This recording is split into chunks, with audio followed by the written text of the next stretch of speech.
Hello, listeners. You are with Natalie on the Launch No Code podcast. Today, I have with me Carri Craver, who is coming to talk to us about all things no code related, from launching, from building back end to front end product design. Carri has a wealth of knowledge in the industry. So, first of all, hi, Carri. How are you? Hi, Natalie. I'm delighted to get to be here today. It's so great to have you here. And, just like every other guest that I have on this podcast, the first thing I want to ask you is really about your no code story. How did you find yourself in this community or space that we call no code? Oh, yeah. Um, so, gosh, this is something that I knew was coming and I've been waiting for years.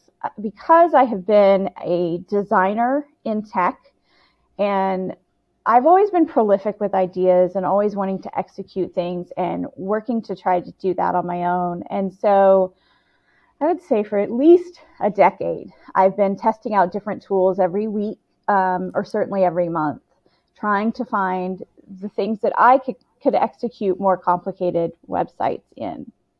And so I started spending pretty much every day in no code tools maybe 2 years ago. I think I tried out Webflow and Airtable maybe 4 years ago, but they didn't become a daily habit until the last couple of years. I remember a Kickstarter for a product called Macaw, a design product that I thought was going to be able to get me to launch some sites. So I've been using tools for years, trying to wait for this phase. So I'm really delighted that the execution it's now there. Like it's really been certainly the last year for me has been amazing. Amazing. I mean, a decade, Carrie, like that's a long time to be sort of like testing out these sorts of tools from the beginning. And now you're using them daily. I mean, 10 years ago, what kind of tools were you using back then? I mean, even if they weren't what we Well, imagine now, what sort of things? yeah, I mean, so this was more just always seeking what was out there. I mean, Mm, my design tools that I used every day back then were probably it was probably Fireworks 10 years ago.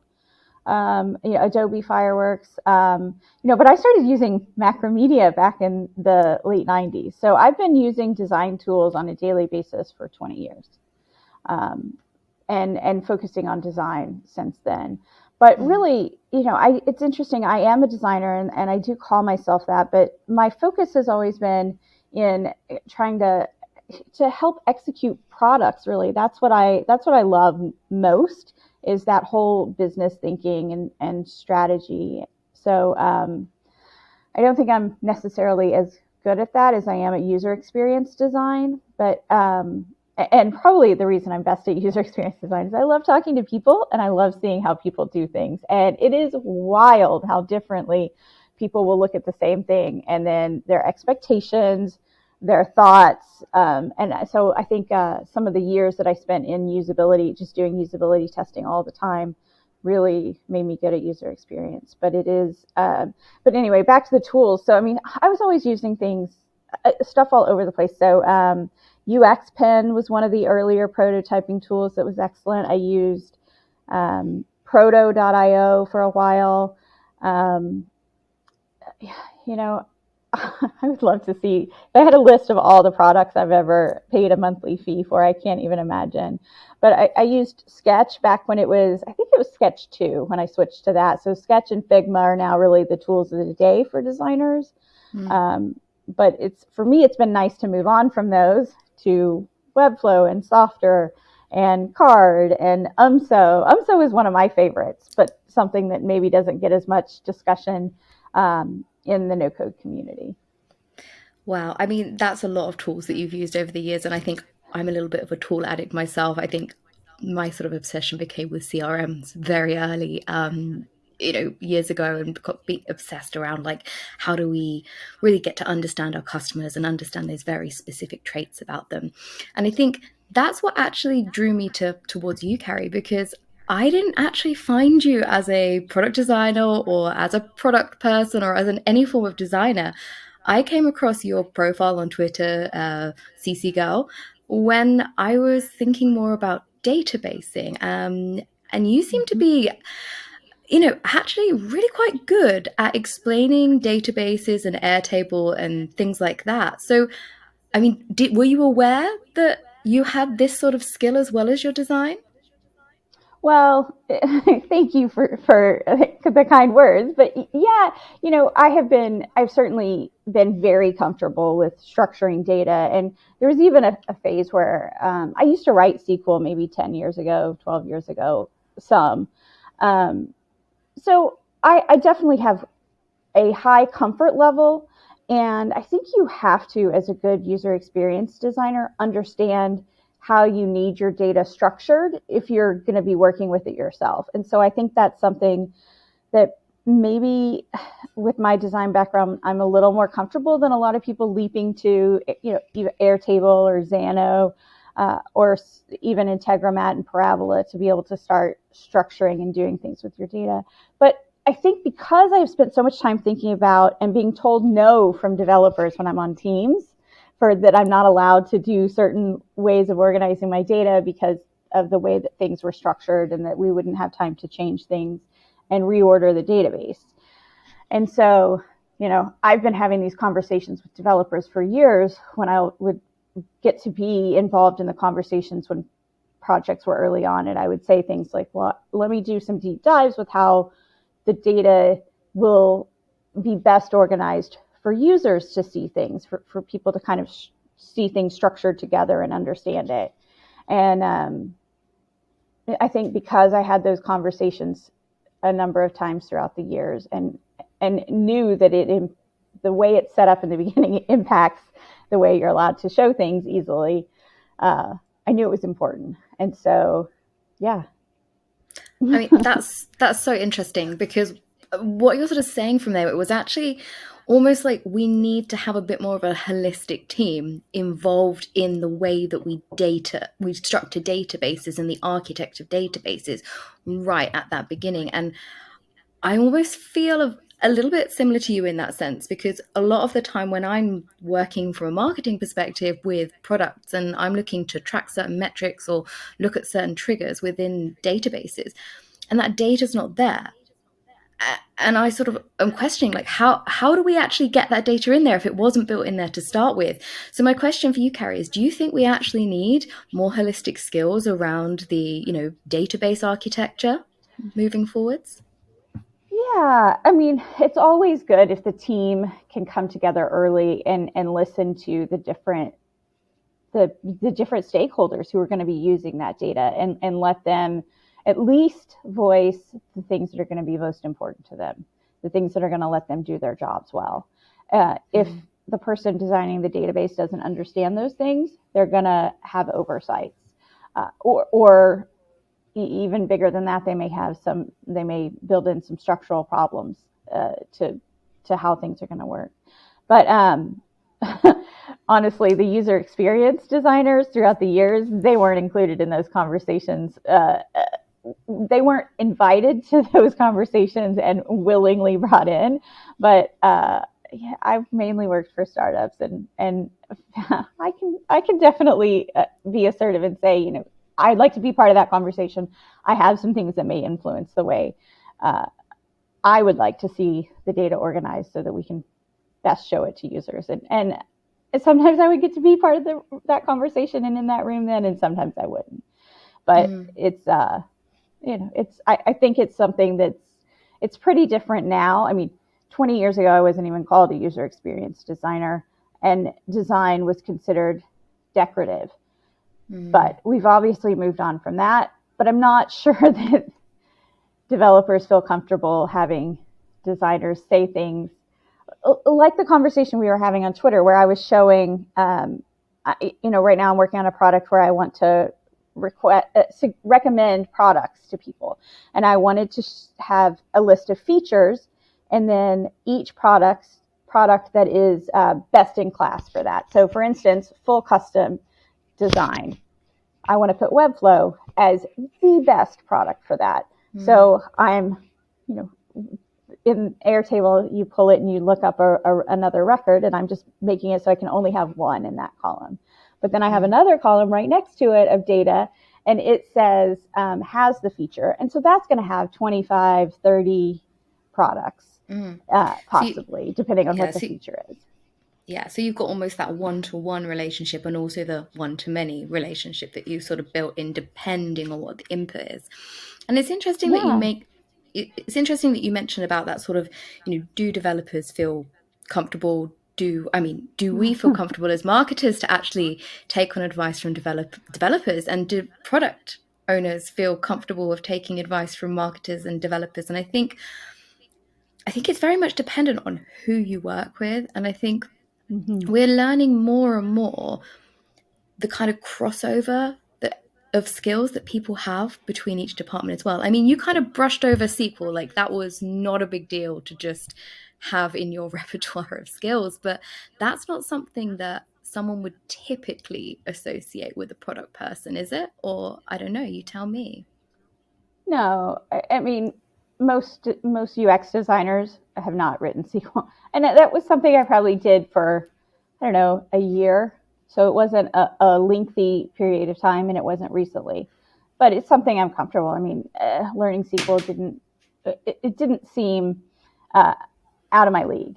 I also used to write front end code, so just HTML, CSS, and JavaScript. Mm. But once you started having to do media queries to have responsive design, so you couldn't just slice the page up and design one screen size, I was like, okay, I'm going to focus on design instead of coding as well. So But I don't know. yeah, I mean, I think it's great to have like a dip into all of those skills because I think it gives us that ability to have conversations across departments. So I've actually done a SQL course myself as well, and that's where I kind of learnt my fundamentals around databases and things. But a standard Udemy course that I did there where I Mm-hmm. practiced and used sort of NoSQL and all sorts of things like that. So then that allows me as a marketer to have better conversations with development teams because Absolutely. you know as much as we want to think about programmers and developers as knowing all and being able to create the best products, they are human beings as well. Like these people that can program, that can do code, they are also human beings. And you know diversity of mindsets is what's going to bring us together to create amazing products. That's just my sort Yeah. of 2 cents around that. Yeah. The structure of a team and how they work together is really interesting to me. So, I love to work on small teams that are highly prolific, and that work together well. But getting those things in sync, you know, there's a lot of ego in startups, and I would say it certainly it can be stressful when maybe people want to be involved in conversations and don't get to, or you're trying to move really fast with hard deadlines like conventions or something you want to release features for, things like that. And I don't know, it's the startup team environment can be really fun and really difficult. So it sounds like you've had a bit of experience working within startup teams. Is this mainly from your product UX side, or have you implemented any no code stuff yet into startups? Talk to me about that. Yeah, so I've always been on, when I'm hired by somebody else, I've always been a UX designer on the team, product person. So I guess I've been product manager and UX designer, back and forth between those two roles over and over.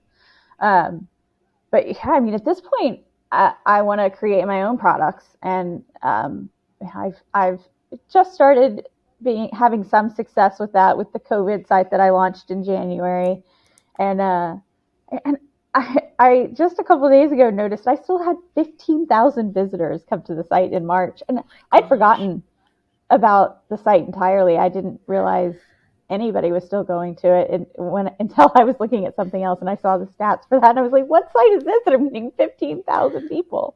So, for the benefits of our listeners, please enlighten us. Tell us a little bit more about this idea that you had related to the COVID website. Yeah, so it was pretty simple. My dad wanted to get the shot. The state of Texas had a terrible website for finding out where to go find the COVID vaccine.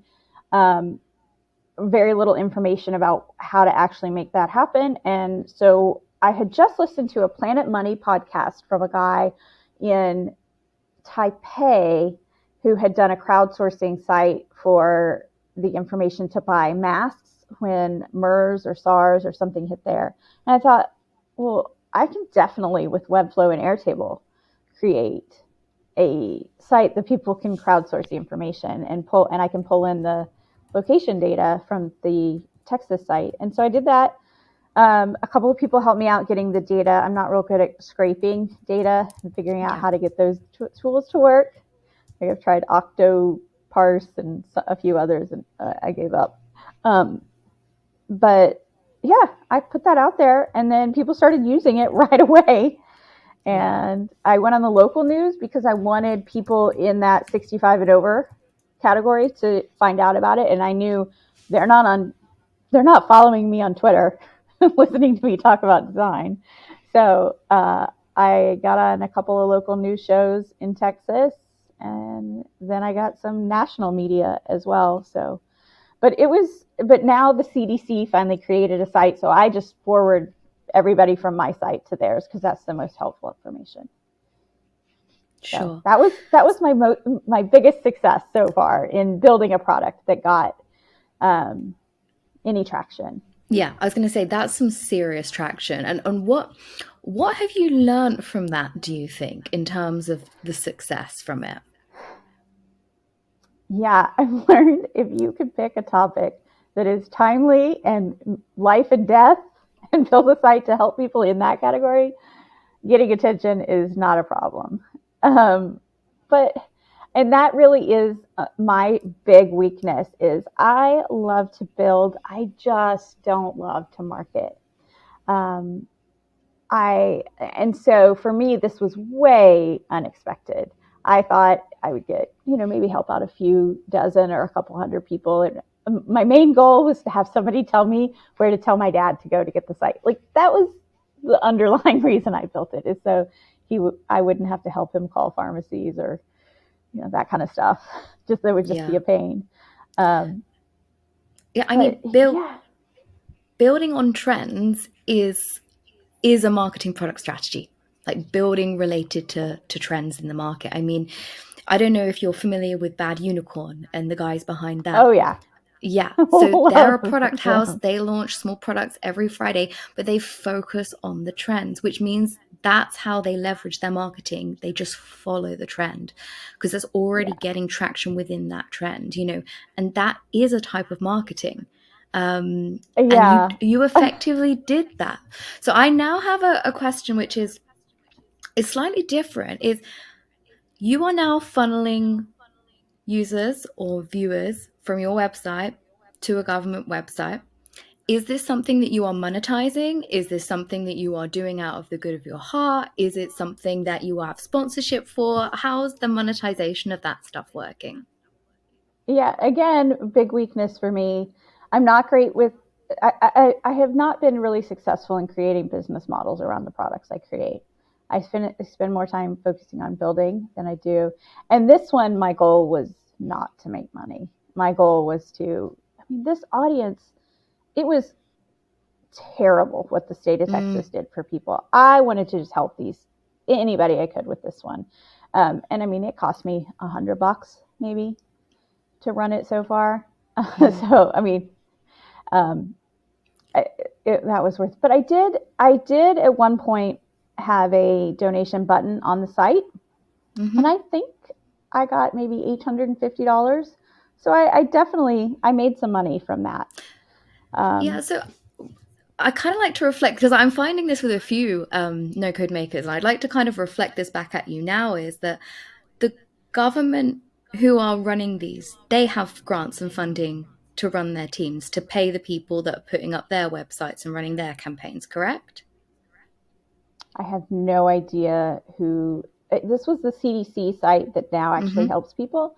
I assume CDC employees created that website. And I don't know if they hired an agency. It's a good site.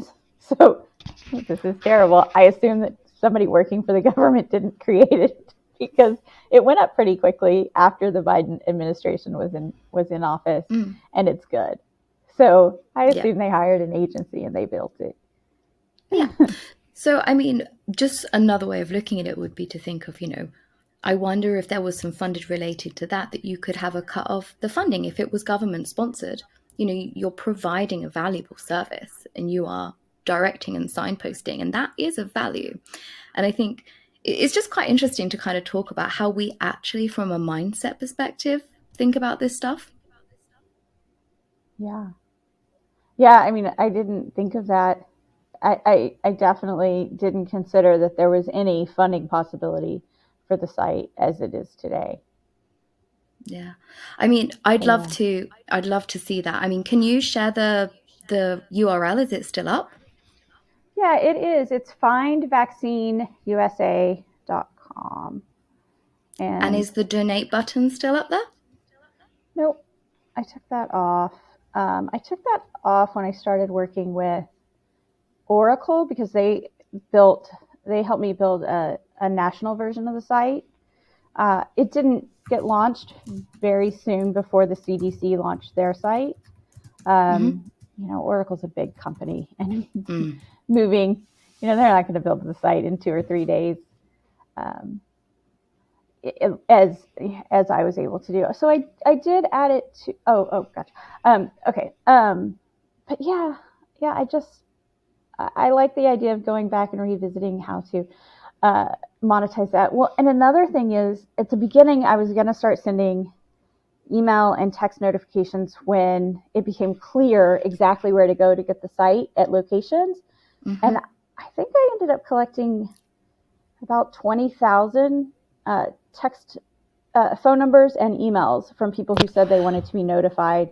Um, and so that's just sitting in an Airtable as well. So, Wow. um, I mean, I felt like that was probably the most valuable thing I collected, but I also don't necessarily want to spam that group. of So, course, of course. And it's kind of, and maybe sort of our learnings are that actually having a business goal in mind when we build products, maybe that's like a really important thing. Um, yeah. Yeah, if I'd considered that before collecting those things and have made it about the fact that I'm going to notify them of this, but also like I'm doing something for that, I don't know, some product around that would have been a really great idea.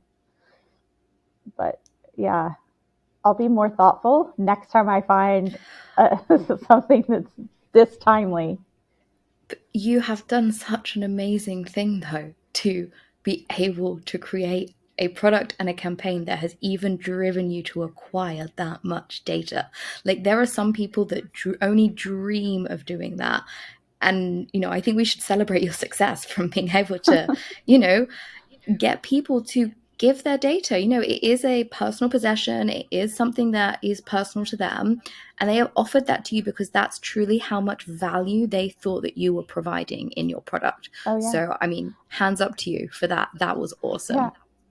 And in all my years of working on things like this, I've never seen such clean data. It's like these people actually want me to email them and text them. So, in other products for startups, I've certainly looked at how our forms, the quality of the data coming in. It's never been that good. I mean, So I was blown away. have you thought about just messaging them to just give them an update on the status of your website, or thank them, or anything like that? Um, I haven't taken any actions. I've given it cursory thought, but I'm not good at everything. This is not my comfort zone. It's not my understanding. I'm not a marketer. I would love to figure out how I could start to become one, but a lot of marketing makes me uncomfortable. Mm-hmm. It shuts down my creativity. It exhausts me. It does kind of the opposite of what building does for me. I start building and I am just excited that I can build all day. I start doing Amazing. marketing tasks and I'm like, oh God, I'm going to bother these people and they're not going to buy anything. And then I'm going to feel bad that I'm not selling. And it's just this like cycle of not good thought processes. So yeah, I mean, I want to find a partner who is a marketer who is excited to ask me these questions and figure out like, so we can do something together. So And yeah, I think but that's I don't think I'm great. going to overcome. Yeah. And I think, if we look at a lot of partnerships, there's often a builder and there's often a marketer. And the thing is that, like, the marketers, you see them, the Elon Musk, the Steve Jobs, those sort of people you see in the spotlight, they do have builders behind them, though. They are not one person bands. As much as they are in the limelight, they all have Mm-hmm. builders behind them doing all the hard work. Um, so let's talk a little bit more about your builds and your favorite things to build, because I'm really interested to kind of explore more of the today's tools. So Yeah. let's talk about some specific categories. I mean, what about like web apps at the minute? I know you've done a little bit around playing with web apps. Is there any particular tools that you're loving or hating, or talk to me about that? Yeah. So I highly recommend people looking to build a web app that needs memberships to check out Softer. It is just unbelievable. And I believe you've spoken to Miriam, and that's probably the top tool in a couple of categories for me. It's super easy to get started. It's very intuitive, and it has memberships built in. So Webflow, pretty fantastic for really custom and some things that you can't make happen in Softer, especially like nested collections and things like that. So kind of nesting data within data. Um, but yeah, Softer I build in quite a bit. Webflow I build in. I love both of those. My favorite for doing a marketing site is, and that's where my COVID site is today, is UMSO. But web apps, I think the market's starting to expand. I think in 6 months it's probably going to be pretty crowded. Oh, I've tried Ycode quite a bit too. I really like, with one exception, I really like their product. But I'm still waiting for the product that's going to be right for me, that will allow me to have complex functionality. So Builder and Bubble are really the two there that seem um, most interesting to me personally. Bubble, half the world loves, and more power to them. I can't stand it. It really frustrates me. Just some fundamental structural issues. I think it's a lot of my designer bias. Mm. And Builder's coming along. So I got into their beta like last October or so, and I keep checking back every month or two. So Great. eventually I'm going to find the right tool to do all this complex functionality for me as well. Yeah. I mean, I think we're all going to be looking to you about, what's the web app builder for the people that don't like Bubble. We'll all be keeping our ears right on you for that. It's going to be a really, really interesting thing. And I think, that's the kind of a great place. Thank you so much for like rounding up your favorite tools to just end the podcast here for now. But before we head off, what I'd like to do is just, if you could just let us know, where's the best place for people to find you? Yeah, yeah. Well, first of all, this conversation has been wonderful, and I'm so excited this day finally got here. I've been wanting to talk to you, so this was great. Probably the best place to reach out to me is, I'm on Twitter at CC Girl. I am on LinkedIn. I don't necessarily check that every day. And then I do have my own website, carricraver.com, but it's pretty sad. So it does allow you to book a 15-minute conversation with me. So if you're looking to have something built in no-code tools and want to reach out to me, that would be a great place to go to get a link to be able to start a conversation. Awesome. Well, thanks for joining us for the podcast, Carrie. Thank you.